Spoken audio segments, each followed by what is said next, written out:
Yeah, with my kids, honestly, it was like just like any other family member or friend that was staying.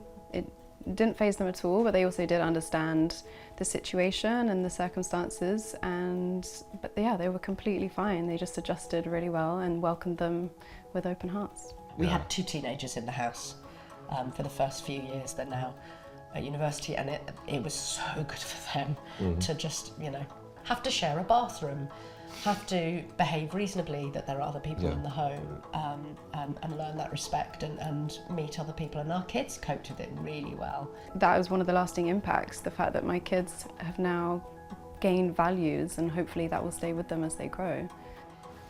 I really liked the people it made them become. That actually they were aware of so much more, and as they've gone to university and met people from much more diverse backgrounds, I think that's been a really positive thing for both of them.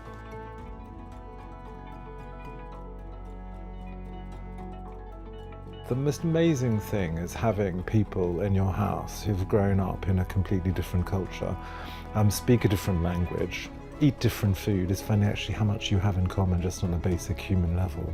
You almost don't need words, you don't need language. You can show it in other ways, like, look what I've made, look what I've drawn for you. Yeah, there was absolutely no issues in terms of language barriers at all.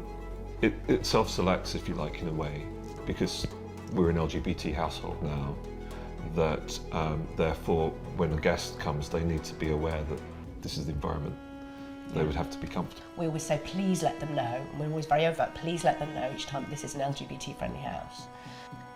One of our guests came in the front door and said, that made me so happy when I heard that.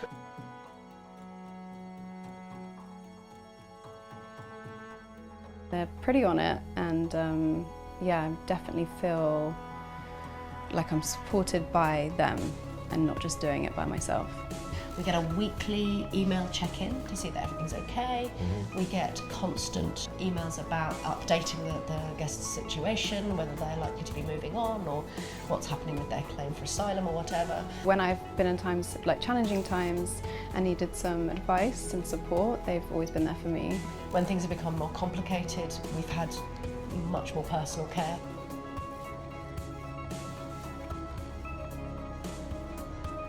Because I think I was kind of expecting, like, in order to do this, I'd have to have like an ensuite, separate room, almost like a studio, guest house. But actually, you can just have a sofa bed, and that's good enough.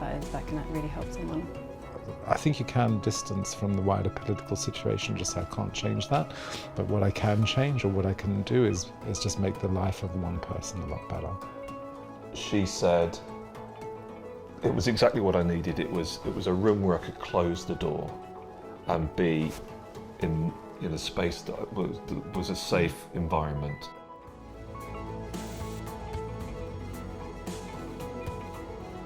We've had 15 or so guests. I have never felt unsafe, ever, for a moment with any of these people in our home. You've got someone who's been through a whole process. They've got a support network.